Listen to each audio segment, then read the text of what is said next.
ফোনে viral reels দেখে লেহেঙ্গা কিনতে গিয়ে আমি যে ভুলটা করেছি সেই গল্পটাই আজ তোমাদের বলবো। এই দেখো সকাল সকাল খুশি খুশি মনে আমি বেরিয়ে পড়েছি তুলির বিয়েতে আমি যে লেহেঙ্গাটা পরবো সেটা কেনার জন্য। ফোনে বেশ কয়েকটা ভাইরাল রিলস দেখেছিলাম, অনেক অ্যাফোর্ডেবল প্রাইসে ডিজাইনার লেহেঙ্গা পাওয়া যাচ্ছে। প্রথমেই নিউ মার্কেটে গিয়ে এই যে পার্পল কালারের ড্রেসটা দেখছো এটা কিনলাম। দেন ওই ভাইরাল লেহেঙ্গা দোকানটায় কন্ট্যাক্ট করলাম, বাট ওরা দু তিন রকমের লোকেশন বলেছিল আর আমরা পুরোপুরি নতুন, সেই জন্য আমরাও হয়তো বুঝতে পারিনি। একই জায়গায় দু তিনবার গোলক ধাঁধার মতো রাউন্ড হয়ে ঘুরে অনেকটা সময় অপচয় করার পর ফাইনালি আমরা চলে গিয়েছিলাম হাওড়া মার্কেটের ওই ভাইরাল লেহেঙ্গার দোকানে। দেখো লেহেঙ্গা তোমাদের পছন্দ হবে, খুবই পছন্দ হবে। আমারও কিছু লেহেঙ্গা অসাধারণ লেগেছিল, বাট 24,000, 16,000, 12,000 এইরকম করে দাম। তাও কয়েকটা লেহেঙ্গা পরে পরে দেখেছিলাম, আমার একদমই ভালো লাগেনি। তার উপরে 8,000, 7,000 দাম। যথারীতি দোকান থেকে তো আমরা বেরিয়ে এলাম। তারপর ওই দোকানটারই নিচে আরেকটা দোকান ছিল, সেই দোকানে গেলাম, বেশ কিছু লেহেঙ্গা দেখলাম। অন্তত অনেকটা অ্যাফোর্ডেবল প্রাইসে আমি যেমনটা চাইছিলাম একটু হালকার মধ্যে কালার, তেমন অনেক ভ্যারাইটির লেহেঙ্গা ছিল।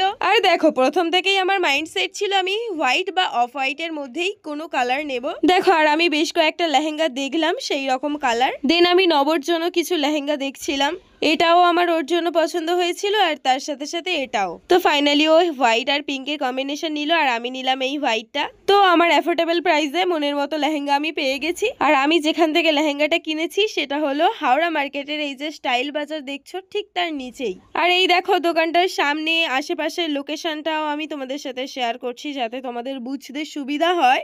আর একটা অ্যাডভাইস দিচ্ছি, কেউ ফোনে ভাইরাল রিলস দেখে অনেক কম দামে লেহেঙ্গা পাওয়া যাবে এটা ভেবে লেহেঙ্গা কিনতে এসো না, কারণ সবাই সবসময় সঠিক বলে না। যদিও বা সবাই একই হয় না, আমি আজ ঠকেছি সেই জন্য বললাম, আমার সাথে যা হয়েছে। তো চলো বাই বাই।